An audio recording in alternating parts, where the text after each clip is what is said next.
morning, everybody at Shalom Divine Television. Shalom Divine TV பார்க்கிற உங்கள் அனைவருக்கும் என்னுடைய வணக்கத்தை தெரிவித்துக் கொள்கிறேன். I bring you greetings from New Zealand in the name of Jesus Christ. இயேசுவின் நாமத்தினாலே நியூசிலாந்திலே இருந்து என்னுடைய வாழ்த்துதல்களை கொண்டு வருகிறேன். The last few weeks we've been having a look at the parables of Jesus and the hidden meaning behind them. கடந்த சில வாரங்களாக இயேசுவினுடைய ஓமைகளும் அதற்கு பின்பதாய் இருக்கிற ரகசியங்களையும் நாம் பார்த்து கொண்டு வருகிறோம். So today I think we're looking at the last one, which is the parable of the wicked vine dressers found in Luke 20 verses 9 to 19. லூக்கா சுவிசேஷம் 20ஆம் அதிகாரத்திலே சொல்லப்படுகிற ஓமையை தான் இந்த நாளிலே நாம் கடைசியாய் பார்க்க போகிற ஒரு ஓமை. It says, then he began to tell the people this parable. A certain man planted a vineyard, leased it to the vine dressers, and went into a far country for a long time. Now at vintage time, he sent a servant to the vine dressers that they might give him some of the fruit of the vineyard. But the vine dressers beat him and sent him away empty-handed. அங்கே 9-10 வசனம் வாசிக்கிறேன். பின்பு அவர் ஜனங்களுக்கு சொல்லத் தொடங்கின ஒரு ஓமையானது, ஒரு மனுஷன் ஒரு திராட்சை தோட்டத்தை உண்டாக்கி அந்த தோட்டக்காரனுக்கு குத்தகையாக விட்டு நெடுநாளாக புற தேசத்திற்கு போயிருந்தான். அந்த தோட்டக்காரன் திராட்சை தோட்டத்தின் கனிகளினால் தன் பாகத்தை கொடுக்க தானும்படி பருவ காலத்திலே அவர்களிடத்திலே ஒரு ஊழியக்காரனை அனுப்பினான். அந்த தோட்டக்காரன் அவனை அடித்து வெறுமையாக அனுப்பிவிட்டார்கள். Verse 11, again he sent another servant, and they beat him also, and treated him shamefully, and sent him away empty-handed. 11ஆம் வசனம், பின்பு அவன் வேறே ஊழியக்காரனை அனுப்பினான். அவனையும் அவர்கள் அடித்து அவமானப்படுத்தி வெறுமையாய் அனுப்பிவிட்டார்கள். Verse 12, and again he sent a third, and they wounded him also, and cast him out. அங்கே 12ஆம் வசனம், அவன் மூன்றாம் தரம் ஒரு ஊழியக்காரனை அனுப்பினான்.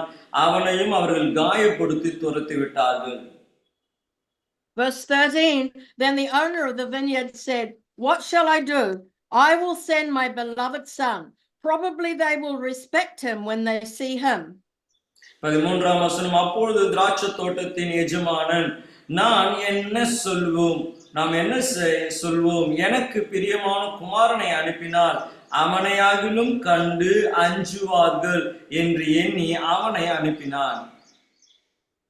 Verse 14, but when the vine dressers saw him, they reasoned among themselves, saying, this is the heir, come let us kill him, that the inheritance might be ours. So they cast him out of the vineyard and killed him. 14ஆம் வசனம், தோட்டக்காரர்கள் அவனை கண்டபொழுது, இவன் சுதந்திரவாளி, சுதந்திரம் நம்முடையதாகும்படி இவனை கொல்வோம் வாருங்கள் என்று ஒருவரோடு ஒருவர் சொல்லிக்கொண்டு அவனை திராட்சை தோட்டத்திற்கு புறமே தள்ளி கொன்று போட்டார்கள். So here we have a parable, and we see that a certain man planted a vineyard and he expected to get a harvest from it. நாம் பார்க்கிறோம், இங்கே ஒரு எஜமானன் திராட்சை தோட்டத்தை உண்டாக்கி அதிலே பிரதிபலனை பெற்றுக் கொள்ளும்படி ஆசைப்படுகிறார். He leased it out while he went overseas. அவர் வெளி தேசத்திற்கு போகும்பொழுது அதை அவர் கிரயத்திற்கு விட்டு சென்றார்.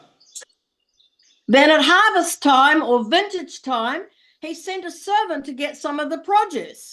அப்போ அறுவடை காலம் வந்தபொழுது அதுக்கு கொஞ்சம் அவனுக்குரியதை பெற்றுக்கொள்ளும்படியாய் வேலைக்காரனை அனுப்புகிறான். They sent him away empty-handed. ஆனால் அவனை ஒன்றுமில்லாமல் அவனை துரத்தி விட்டார்கள் வெறுமையாக. He sent another servant, and they beat him and treated him shamefully, which probably means they cut off his beard, and they sent him away empty-handed also. நாம் பார்க்கிறோம், இரண்டாவது ஊழியக்காரனையும் அவர்கள் அடித்து அவமானப்படுத்தி என்றால் அவனுடைய தாடியை வெட்டி இருப்பார்கள் என்று நாம் கருதலாம். அப்படி அவனை அவமானப்படுத்தி வெறுமையாக அனுப்பிவிட்டார். He sent a third servant, and they wounded him and cast him out also. மூன்றாவது அனுப்பின வேலைக்காரனையும் அவர் அவ்விதமாகவே செய்து அவனை வெறுமையாய் அனுப்பினார். Finally he sent his beloved son, who was the heir, but they seized him and killed him. கடைசியாக எஜமானன் அவருடைய ஒரே பேரான குமாரனை அனுப்பின பொழுது அவனையும் பிடித்து கொன்று போட்டார்கள். So the second part of verse 15, it says, therefore, what will the owner of the vineyard do to them? He will come and destroy those vine dressers and give the vineyard to another. அங்கே 15 கடைசி பகுதியில இருந்து நான் வாசிக்கிறேன். இப்படி இருக்க திராட்சை தோட்டத்தின் எஜமானன் அவர்களை என்ன செய்வான்? அவன் வந்து அந்த தோட்டக்காரனை சங்கரித்து திராட்சை தோட்டத்தை வேறே தோட்டக்காரனிடத்தில் கொடுப்பானே அல்லவா என்றார்.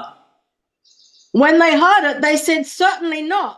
Then he looked at them and said, what then is this that is written? The stone which the builders rejected has become the chief cornerstone. Whoever falls on that stone will be broken, but on whomever it falls, it will grind him to powder.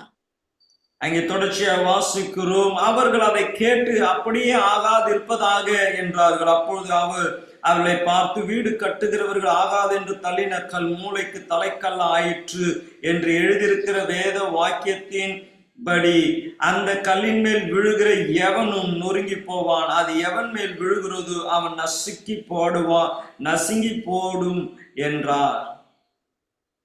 Verse 19, and the chief priests and the scribes that very hour sought to lay hands on him, but they feared the people, for they knew that he had spoken this parable against them. 19ஆம் வசனம், பிரதான ஆசாரியரும் வேதபாரரும் தங்களை குறித்து இந்த உவமையை சொன்னார் என்று அறிந்து அந்த நேரத்தில் அவரை பிடிக்க வகை தேடியும் ஜனங்களுக்கு பயந்திருந்தார்கள். We know that God is love, and throughout the years he sent prophets to warn the people to walk in the right way. பாருங்க, தேவன் அன்புள்ளவராய் இருக்கிறார். அவர் சரித்திரம் முழுவதும் பார்க்கும் என்றால் பல நேரங்களிலே தீர்க்கதரிசிகளை அனுப்பி ஜனங்கள் நல்வழியாய் போக வேண்டும் என்று அவர்கள் மூலமாய் பேசினார். Many of those prophets were treated shamefully and beaten, and some even killed. ஆனால் தீர்க்கதரிசிகளை அநேகர் அடித்து அவமானப்படுத்தி அவர்களை கொலையும் செய்து போட்டார்கள். I want to read Matthew 23 and verse 37. மத்தேயு சுவிசேஷம் 23ஆம் அதிகாரம் 37ஆம் வசனத்தை நான் வாசிக்க விரும்புகிறேன். Here we have Jesus weeping over the city of Jerusalem. இங்கே எருசலேமை பார்த்து இயேசு அழுகிற ஒரு நிலையை நாம் பார்க்கிறோம். He says, "Oh Jerusalem, Jerusalem, the one that kills the prophets and stones those who are sent to her. How often I wanted to gather your children together as a hen gathers her chicks under her wings, but you were not willing." அங்கே சொல்லப்படுகிறது, எருசலேமே எருசலேமே, தீர்க்கதரிசிகளை கொலை செய்து உன்னிடத்தில் அனுப்பப்பட்டவர்களை கல்லெறிகிறவர்களே, கோழி தன் குஞ்சை தன் சிறகுகளின் கீழ் கூட்டி சேர்த்து கொள்ளுவாமாக நான் எத்தனை தரம் உன் பிள்ளைகளை கூட்டி சேர்த்து கொள்ள மனதாயிருந்தேன், உங்களுக்கோ மனதில்லாமல் போயிற்று. So here we see the prophets were stoned and killed. இங்கே நாம் பார்க்கிறோம், இயேசு சொல்லுகிறார், தீர்க்கதரிசிகள் கல்லெறிந்து கொலை செய்யப்பட்டார்கள் என்று சொல்லி. We see in the parable where it says, "Finally I will send my beloved son, they will respect him." அந்த ஓமையிலே இயேசு சொல்லுகிறார், கடைசியாக என் ஒரே பேரான குமாரனை அனுப்புவேன் என்று சொல்லி அவர்களுக்கு அவர் செவி கொடுப்பார்கள். Jesus Christ is the beloved son of God the Father. தேவனுடைய ஒரே பேரான குமாரன் தான் ஆண்டவராகிய இயேசு கிறிஸ்து. We saw when he was baptized by John the Baptist, a voice was heard from heaven saying, "This is my beloved son in whom I'm well pleased." ஆண்டவராகிய இயேசு கிறிஸ்து யோவான் ஸ்நானங்களினாலே ஞானஸ்நானம் பெற்றபோது வானம் திறக்கப்பட்டு தேவன் சொன்ன வார்த்தை, இவர் என் நேசகுமாரன், இவரில் நான் பிரியமாயிருக்கிறேன். There's a number of times in the Bible where Jesus warns his disciples that he also will be mistreated, mocked, spat upon, and finally crucified. நாம் பார்க்கிறோம், அநேக முறை அவரோடு கூட இருந்த சீஷர்களுக்கு இயேசு அதை சொல்லிக் கொடுக்கிறார். என்னை பிடிப்பார்கள், என்னை உபத்திரவப்படுத்துவார்கள், என்னை சிலுவையிலே அறைவார்கள் என்பதை அவர்களுக்கு முன்பதாய் அறிவித்தார். We read from Matthew 16 verse 21. மத்தேயு சுவிசேஷம் 16:21 வாசிப்போமே என்றால், it says, "From that time," which means on a number of occasions, Jesus began to show to his disciples that he must go to Jerusalem and suffer many things from the elders and chief priests and scribes and be killed and be raised on the third day. அங்கே 21ஆம் வசனத்திலே வாசிக்கிறோம், அது முதல் இயேசு தாம் எருசலேமுக்கு போய் மூப்பராலும் பிரதான ஆசாரியராலும் வேத பாரகராலும் பல பாடுகள் பட்டு கொலை உண்டு 3ஆம் நாளில் எழுந்திருக்க வேண்டும் என்பதை தம்முடைய சீஷர்களுக்கு சொல்லத் தொடங்கினார். Now, crucifixion was actually a Roman death. நாம் பார்க்கிறோம், சிலுவை மரண தண்டனை அது ரோமர்களுக்குரிய தண்டனையாயிருக்கிறது. But Jesus never said he was going to be killed by the Romans. ஆனால் இயேசு ரோமர்களாலே நான் கொலை செய்யப்பட போகிறேன் என்று சொல்லவில்லை. Here he says he will suffer many things from the elders and the chief priests and scribes. அவர் சொல்லுகிறார், மூப்பர்கள் பிரதான ஆசாரியர் வேத பாரகர்களாலே பல பாடுகள் பட்டு. These are the Jewish leaders in Jerusalem, the Jewish leaders of Israel. இஸ்ரவேல் எருசலேமிலே இருந்த முக்கியமான யூத தலைவர்களாய் இவர்கள் இருக்கிறார்கள். We see in Luke 9 verses 22 to 27.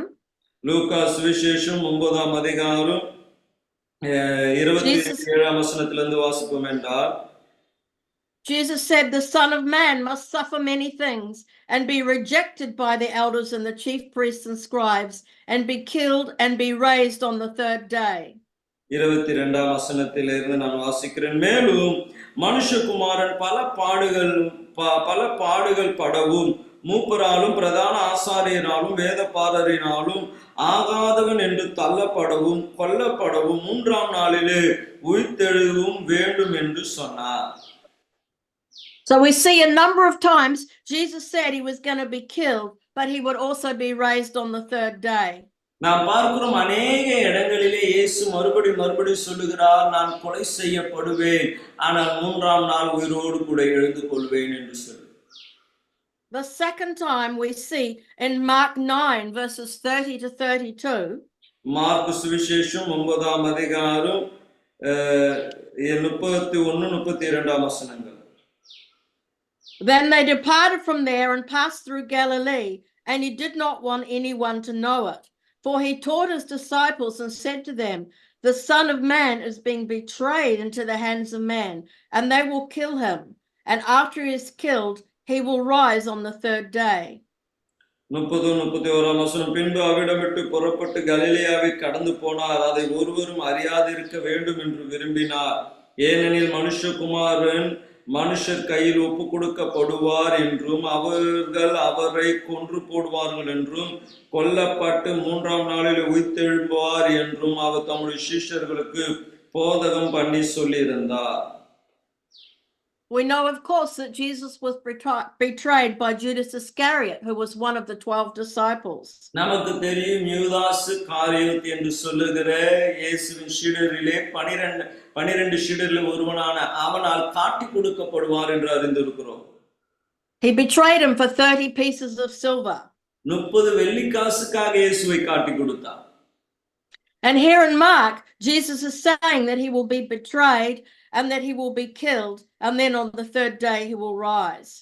இங்கே நாம் பார்க்கிறோம், மார்க்கு சுவிசேஷத்திலே கர்த்தர் சொல்லுகிறார், என்னை காட்டி கொடுப்பார்கள், என்னை உபத்திரவப்படுத்துவார்கள், என்னை கொன்று போடுவார்கள், 3ஆம் நாள் நான் உயிரோடு கூட எழுந்து கொள்வேன். Verse 32, but they did not understand this saying, and they were afraid to ask him. 32ஆம் வசனம். அவர்களோ அந்த வார்த்தையை அறிந்து கொள்ளவில்லை, அதை குறித்து அவரிடத்தில் கேட்கவும் பயந்தார்கள். Now we go to Matthew 20 verses 17 to 19. மத்தேயு சுவிசேஷம் 20ஆம் அதிகாரம் 17ஆம் வசனத்திலிருந்து நாம் வாசிப்போம் என்றால், and here Jesus is talking about his death, but specifically death by crucifixion. இங்கே இயேசு சீஷர்களிடத்திலே அவருடைய மரணத்தை பற்றி சொல்லுகிறார், விசேஷமாய் சிலுவை மரணத்தை குறித்து சொல்லுகிறார். Verse 17, now Jesus, going up to Jerusalem, took the 12 disciples aside on the road and said to them, behold, we're going to Jerusalem, and the Son of Man will be betrayed to the chief priests and to the scribes, and they will condemn him to death and deliver him to the Gentiles to mock and to scourge and to crucify. and the third day he will rise again. நான் வாசிக்கிறேன், இயேசு எருசலேமுக்கு போகும்பொழுது வழியிலே 12 சீஷரையும் தனியே அழைப்பித்து, இதோ எருசலேமுக்கு போகிறோம், மனுஷகுமாரன் பிரதான ஆசாரியரிடத்திலும் வேதபாரரிடத்திலும் ஒப்புக் கொடுக்கப்படுவார். அவர்கள் அவரை மரண ஆக்கினைக்குள்ளாக தீர்த்து அவரை பரியாசம் பண்ணவும், வாரினால் அடிக்கவும், சிலுவையிலே அறையவும் புறஜாதிகளிடத்தில் ஒப்புக் கொடுப்பார்கள். ஆகிலும் 3ஆம் நாளிலே அவர் உயிரோடு எழுந்திருப்பார் என்றார். So it was the chief priests and the scribes who condemned him to death. ஆகவே இங்கே பிரதான ஆசாரியரும் வேதபாரரும் தான் இவரை தண்டித்தார்கள் என்று நாம் பார்க்கிறோம். And then he was delivered to the Gentiles, in this case to the Romans. இங்கே நாம் பார்க்கிறோம், புறஜாதிகளுடைய கையிலே ஒப்புக் கொடுக்கப்பட்டார், அதுதான் அந்த ரோமர்கள். To be mocked and scourged and crucified. அவர்கள் இவரை பரியாசம் பண்ணவும், வாரினால் அடிக்கவும், சிலுவையிலே அறையவும் செய்தார்கள் என்று பார்க்கிறோம். We know that he was delivered into the hands of Pilate, who was the chief Roman ruler. அங்கே இருந்த முக்கியமான ஒரு ரோம தலைவராகிய பீலாத்துனுடைய கையிலே அவர் ஒப்பு கொடுக்கப்பட்டார். And Pilate says, I find no fault in this man. பீலாத்து சொல்லுகிறார், இவரிடத்திலே நான் ஒரு குற்றத்தையும் காணவில்லை. Now it was the feast of Passover, and there was a custom that they had to release a prisoner to the Jews. அந்த நாளிலே இந்த Passover என்ற அந்த பண்டிகை இருந்தபடினாலே ஒரு திருடனை அல்லது ஒரு கைதியை விடுதலையாக்கக்கூடியது அவருடைய பண்டிகையின் வழக்கமாயிருந்தது. And Pilate said, do you want Jesus or do you want Barabbas? But the chief priests and scribes, they cried out Barabbas. நாம் பார்க்கிறோம், அப்பொழுது பீலாத்து கேட்கிறார், இயேசுவையா அல்லது பரனபாசையா நாங்கள் விடுதலையாக்க வேண்டும், பரபாசையா என்று சொல்லும் பொழுது அவர்கள் எல்லாம் மிகுந்த சத்தத்தோடு இயேசுவை சிலுவையில் அறையும், இயேசுவை சிலுவையில் அறையும் என்று பிரதான ஆசாரியர்களும் யூதர்களும் சத்தமிட்டார்கள். So Jesus was mocked and he was scourged. நாம் பார்க்கிறோம், இயேசு பரிகாசம் பண்ணப்பட்டவராய் வாரில் அடிக்கப்பட்டார். That means he took 39 stripes on his back. அப்படி என்றால் 39 சாட்டை அடிகள் அவருடைய முதுகிலே விழுந்தது. They had cords with bits of metal in the end that would tear at the flesh. அந்த சதையை பீத்து எடுக்கத்தக்கதாய் அநேக விதமான இரும்புகள் அந்த ஜாட்டையின் முனையிலே காணப்படும். But he had to suffer that so that we could be healed, because the Bible says, by his stripes we are healed. அவர் வேதனை பட வேண்டியது அவசியமாயிருந்த காரணம், அந்த வேதனை நம்மை சுகமாக்க கூடியதாய் இருக்கிறபடினால் வேதம் சொல்லுகிறது, அவருடைய தழும்புகளால் நாம் குணமானோம். We go to Matthew 26 and we read verses 1 to 2. மத்தேயு 26ஆம் அதிகாரம் 1-2 வசனத்தை நாம் வாசிக்க போகிறோம். And it says, now it came to pass, when Jesus had finished all these sayings, that he said to his disciples, you know that after 2 days is the Passover, and the Son of Man will be delivered up to be crucified. இயேசு இந்த வசனங்களை எல்லாம் சொல்லி முடித்த பின்பு அவர் தம்முடைய சீஷர்களை நோக்கி, 2 நாளுக்கு பின் பஸ்கா பண்டிகை வரும் என்று அறிவீர்கள். அப்பொழுது மனுஷகுமாரன் சிலுவையிலே அறையப்படுவதற்கு ஒப்பு கொடுக்கப்படுவார் என்றார். Now we know that Jesus was called the Son of Man. இயேசு தேவகுமாரன் என்று அழைக்கப்பட்டார் என்று தெரியும். And that was because his purpose was to save mankind. அதற்கு நோக்கம் என்னவென்றால் மனித குலத்தை ரட்சிக்கும்படியாக. You might ask the question, why did Jesus have to suffer and be crucified? இயேசு ஏன் வேதனைக்குள் கடந்து போய் அவர் வேதனைப்பட வேண்டும், சிலுவையில் அறையப்பட வேண்டும்? In Luke 19 and verse 10, லூக்கா 19ஆம் அதிகாரம் அதிலே 10ஆம் வசனத்தை பார்ப்போம் என்றால், says, for the Son of Man has come to seek and to save that which was lost. அங்கே சொல்லப்படுகிறது, இழந்து போனதை தேடவும் ரட்சிக்கவுமே மனுஷகுமாரன் வந்திருக்கிறார் என்றார். John 3:16 says that God so loved the world, he sent his only Son, that whoever believes in him should not perish but have everlasting life. யோவான் 3ஆம் அதிகாரம் 16ஆம் வசனம் சொல்கிறது, தேவன் தம்முடைய ஒரே பேரான குமாரனை விசுவாசிக்கிறவன் எவனோ அவன் கெட்டு போகாமல் நித்திய ஜீவனை அடையும்படி இயேசுவை தந்தருளி உலகத்தை இவ்வளவாய் நேசித்தார். That means Jesus came to give his life for the world. இந்த உலகத்திற்கு ஜீவனை கொடுக்கும்படியா இயேசு வந்தார். And that was because of his love for the world. காரணம் இந்த உலகத்தின் மேல் அவர் அவ்வளவாய் அன்பு வைத்திருந்தார். Verse 17, for God did not send his son into the world to condemn the world, but that the world through him might be saved. அந்த 3ஆம் அதிகாரம் 17ஆம் வசனத்தை நாம் வாசிப்போம் என்றால், உலகத்தை ஆக்கினைக்குள்ளே தீர்க்கும்படி தேவன் தம்முடைய குமாரனை உலகத்தில் அனுப்பாமல் அவராலே உலகம் ரட்சிக்கப்படுவதற்காக அவரை அனுப்பினார். That is why he's called the Savior of the world.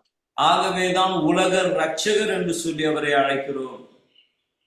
In John 1 and verse 29, when he came to John the Baptist to be baptized, யோவான் சுவிசேஷம் 1ஆம் அதிகாரம் 29ஆம் வசனத்திலே யோவான் ஸ்நானகனினாலே ஞானஸ்நானம் பெற்றுக்கொள்ள இயேசு வந்தபொழுது, it says, the next day John saw Jesus coming towards him and said, behold, the Lamb of God who takes away the sin of the world. அவர் சொல்லுகிறார், மறுநாளிலே யோவான் இயேசுவை தன்னிடத்தில் வர கண்டு, இதோ உலகத்தின் பாவத்தை சுமந்து தீர்க்கிற தேவாட்டுக்குட்டி என்று சொன்னார். Jesus does not want anybody to die. இயேசு ஒருவரும் மரித்து போவதிலே அவருக்கு விருப்பம் இல்லை. But he wants that everybody would believe in him and repent and turn to him. ஆனால் எல்லோரும் மனம் திரும்பி அவரை விசுவாசித்து தேவ ராஜ்யத்திற்குள் வர வேண்டும் என்பதுதான் அவருடைய சித்தமாய் இருக்கிறது. We read 2 Peter 3 and verse 9. 2 பேதுரு 3ஆம் அதிகாரம் 9ஆம் வசனத்தை வாசிப்போம் என்றால், it says, the Lord is not slack concerning his promise, as some count slackness, but is long suffering towards us, not willing that any should perish, but that all should come to repentance. 9ஆம் வசனம், தாமதிக்கிறார் என்று சிலர் எண்ணுகிறபடியால் கர்த்தர் தம்முடைய வாக்குத்தத்தத்தை குறித்து தாமதமாயிராமல் ஒருவனும் கெட்டு போகாமல் எல்லாரும் மனம் திரும்ப வேண்டும் என்று விரும்பி நம்மேல் நீடிய பொறுமையாயிருக்கிறார். So that means that God gives time for people to repent from their evil ways and come to him. தேவன் அவர்கள் தங்களுடைய பொல்லாத வழிகளை விட்டு மனம் திரும்பி அவரிடத்தில் வர வேண்டும் என்று காலங்களை அவர்களுக்கு கொடுக்கிறார், நாட்களை. It says in 1 John 2 and verse 2, 1 யோவான் 2ஆம் அதிகாரம் 2ஆம் வசனத்திலே வாசிப்போமே என்றால், and he himself is the propitiation for our sins, and not for ours only, but also for the whole world. அங்கே சொல்லப்படுகிறது, நம்முடைய பாவங்களை நிவர்த்தி செய்கிற கிருபாதார பலி அவரே, நம்முடைய பாவங்களை மாத்திரமல்ல சர்வலோகத்தின் பாவங்களையும் நிவர்த்தி செய்கிற பலியாயிருக்கிறார். This is to do with him suffering on our behalf and taking our punishment for us. இது நம்முடைய பாடுகளை கஷ்டங்களை அவர் மேல் ஏற்றுக்கொண்டு நமக்காய் அவர் பட்ட வேதனைகளை வெளிப்படுத்துகிறது. We go over to 1 John 4 and verse 9 and 10. 1 யோவான் 4ஆம் அதிகாரத்திலே 9 10ஆம் வசனத்தை திருப்பிக் கொள்வோம். It says, and this the love of God was manifested towards us, that God has sent his only begotten Son into the world, that we might live through him. 9ஆம் வசனம், தம்முடைய ஒரே பேரான குமாரனாலே நாம் பிழைத்திருக்கும்படி தேவன் அவரை இவ்வுலகத்திலே அனுப்பினதினால் தேவன் நம்மேல் வைத்த அன்பை வெளிப்பட்டது. And it says, and this is love, not that we loved God, but that he loved us and sent his Son to be the propitiation for our sins. நாம் தேவனிடத்தில் அன்பு கூர்ந்ததினால் அல்ல, அவர் நம்மிடத்தில் அன்பு கூர்ந்து நம்முடைய பாவங்களை நிவர்த்தி செய்கிற கிருபாதார பலியாக தம்முடைய குமாரனை அனுப்பினதினால் அன்பு உண்டாயிற்று. That word propitiation in English means the wrath of God against sin was satisfied. அங்கே கிருபாதார பலி என்று பார்க்கும்போது தேவன் தண்டிக்க வேண்டிய அந்த தண்டனைக்கு பதிலாய் என்று பார்க்கிறோம். Go to 1 John 5 and verse 11 and 12. 1 யோவான் 5ஆம் அதிகாரம் 11 12ஆம் வசனம். It says, and this is the testimony that God has given us eternal life, and this life is in his Son. அங்கே சொல்லப்படும் தேவன் நமக்கு ஜீவனை தந்திருக்கிறார், அந்த ஜீவன் அவருடைய குமாரனில் இருக்கிறது என்பதே அந்த சாட்சியாம். Verse 12, he who has the Son has life, and who does not have the Son does not have life. குமாரனை உடையவன் ஜீவனை உடையவன், தேவனுடைய குமாரன் இல்லாதவன் ஜீவன் இல்லாதவன். Verse 13, these things I've written to you who believe in the name of the Son of God, that you may know that you have eternal life, and that you may continue to believe in the name of the Son of God.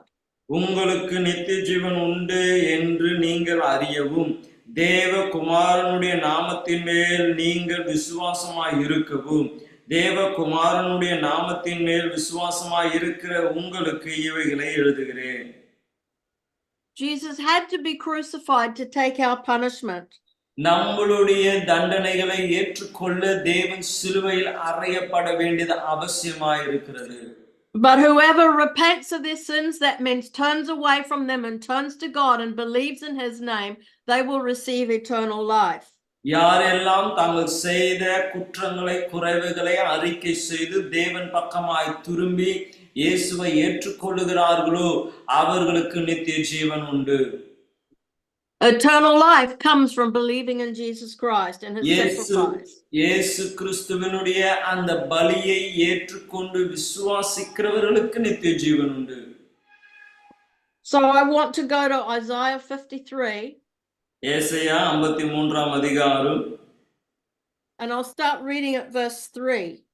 அதிலே 3ஆம் வசனத்திலிருந்து நான் வாசிக்க விரும்புகிறேன். This is a picture of the crucifixion of Jesus Christ. இது சிலுவை மரண தண்டனையை குறித்ததான ஒரு வெளிப்பாடு. He is despised and rejected by men, a man of sorrows and acquainted with grief, and we hid, as it were, our faces from him. He was despised and we did not esteem him. Verse 3. 3ஆம் வசனம், அசட்டை பண்ணப்பட்டவருமாய் மனுஷரால் புறக்கணிக்கப்பட்டவருமாய் துக்கம் நிறைந்தவரும் பாடு அனுபவித்தவராய் இருந்தார். அவரை விட்டு நம்முடைய முகங்களை மறைத்து கொண்டோ, அவரை அசட்டை பண்ணப்பட்டு இருந்தார், அவரை எண்ணாமல் போனோம். Verse 4, surely he's borne our griefs and carried our sorrows, yet we esteemed him stricken, smitten by God and afflicted. மெய்யாகவே அவர் நம்முடைய பாடுகளை ஏற்றுக்கொண்டு நம்முடைய துக்கங்களை சுமந்தார், நாமோ அவர் தேவனால் அடிபட்டு வாதிக்கப்பட்டு சிறுமைப்படுத்தப்பட்டார் என்று எண்ணினோம். On the cross, Jesus carried all the trauma, all the grief, all the sorrow, all the abuse that we've ever suffered. சிலுவையிலே நாம் கடந்து போகிற எல்லா பாடுகள், எல்லா வேதனைகள், எல்லா அவமானங்களையும் அவர் ஏற்றுக்கொண்டார். He was beaten, he was afflicted, and he was tortured. Our அடிக்கப்பட்டார், வாதிக்கப்பட்டார், our துன்புறுத்தப்பட்டார். Verse 5, he was wounded for our transgressions, he was bruised for our iniquities. The chastisement for our peace was upon him, and by his stripes we are healed. நம்முடைய மீறுதலின் நிமித்தம் அவர் காயப்பட்டு, நம்முடைய அக்கிரமங்கள் நிமித்தம் அவர் நொறுக்கப்பட்டார். நமக்கு சமாதானத்தை உண்டு பண்ணும் ஆக்கினி அவர் மேல் வந்தது, அவருடைய தழும்புகளால் குணமாகிறோம். I want to put it in easy English for you. இதை மிகவும் எளிதான ஒரு ஆங்கிலத்திலே நான் சொல்ல விரும்புகிறேன். He was pierced because of our rebellion and our selfishness. நம்மளுடைய சுயநலத்தினாலும் நம்மளுடைய இருமாப்பினாலும் அவர் தண்டிக்கப்பட்டார். He was bruised for our sins. நம்மளுடைய பாவத்தின் நிமித்தம் அவர் காயப்பட்டார். You know, if somebody hits you in the eye, you get a black eye. That's because of bruising. நம்ம பார்க்கிறோம், ஒருத்தவங்க கண்ணில் அப்படியே குத்துனாங்கன்னா கண் அப்படியே சவந்து போகும், அப்படியே கருப்பாயிடும். அது என்னன்னா அதுதான் அந்த காயம் என்று சொல்லுகிறோம். It says his punishment was for our peace or our well-being. நான் பார்க்கிறோம், நாம் நல்லா வாழணும் என்பதற்காக அவர் அந்த தண்டனையை ஏற்றுக்கொண்டார். In other words, his punishment was to make us whole. இன்னொரு விதமாய் சொல்ல வேண்டும் என்றால் நம்மை சுத்தமாக்க தான் அவர் தண்டனை ஏற்றுக்கொண்டார். Then it says, by his stripes we are healed. அதை தொடர்ந்து சொல்லப்படுகிறது, அவருடைய தழும்புகளாலே நாம் குணமானோம். All those 39 stripes he took on his back was so that we could be healed. அவர் ஏற்றுக்கொண்ட அந்த 39 அடிகளும் நம்மளுடைய சுகத்திற்காக. Verse 6 it says, all we like sheep have gone astray, we've turned everyone to his own way, and the Lord has laid on him the iniquity of us all. ஆறாம் வசனம், நாம் எல்லோரும் ஆடுகளைப் போல வழி தப்பித்திருந்து அவன் தன் வழியிலே போனோம், கர்த்தரோ நம் எல்லோருடைய அக்கிரமத்தையும் அவர் மேல் விழ பண்ணினார். We know it's true that we've gone our own ways. நமக்கு தெரியும், நம்ம எல்லாம் நம்ம இஷ்டமா தான் போனோம். Bible says God looked for a man on the earth who would seek him, but he found none. வேதம் சொல்லுகிறது, அவரை தேடுகிற ஒரு மனுஷனை அவர் பூமியிலே தேடினார், ஆனால் ஒருவனும் இல்லை என்று வேதம் சொல்லுகிறது. And here it says, the Lord has laid on him, that's Jesus Christ, the sins of us all. அங்கே சொல்லப்படுகிற, கர்த்தரோ நம் எல்லோருடைய அக்கிரமத்தையும் அவர் மேல் விழ பண்ணினார். Not only the sins, but also the curses and the sicknesses. வெறும் பாவம் மாத்திரம் இல்ல, சாபங்களும் வியாதிகளையும் அவர் மேல் அவர் சுமத்தினார். All the trauma and all the torments of life that we face.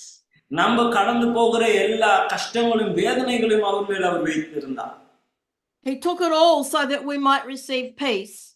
இவைகள் எல்லாம் அவர் மேல் வைத்ததுக்கு காரணம் நாம் சமாதானத்தை பெற்றுக்கொள்ள வேண்டும். And that we might receive healing. நாம் சுகத்தை பெற்றுக்கொள்ள வேண்டும். Verse 10, yet it pleased the Lord to bruise him, and he's put him to grief when you make his soul an offering for sin. நாம் பார்க்கிறோம், இவைகளை எல்லாவற்றையும் அவர் தன்மேலே ஏற்றுக்கொண்டார். அவருடைய காயம் நமக்கு சுகத்தை கொடுத்தது என்று பார்க்கிறோம். We know that every time Jesus said he was going to be crucified or going to be killed, he also said that on the third day he would rise again. நாம் பார்க்கிறோம், அவர் வேதனைப்படும் பொழுது, அவர் சிலுவையிலே ஒப்பு கொடுக்கப்படுவார் என்று எல்லாம் சொன்ன பொழுதும் அவர் சொன்னார், நான் 3ஆம் நாள் உயிரோடு கூட எழுந்து கொள்வேன்.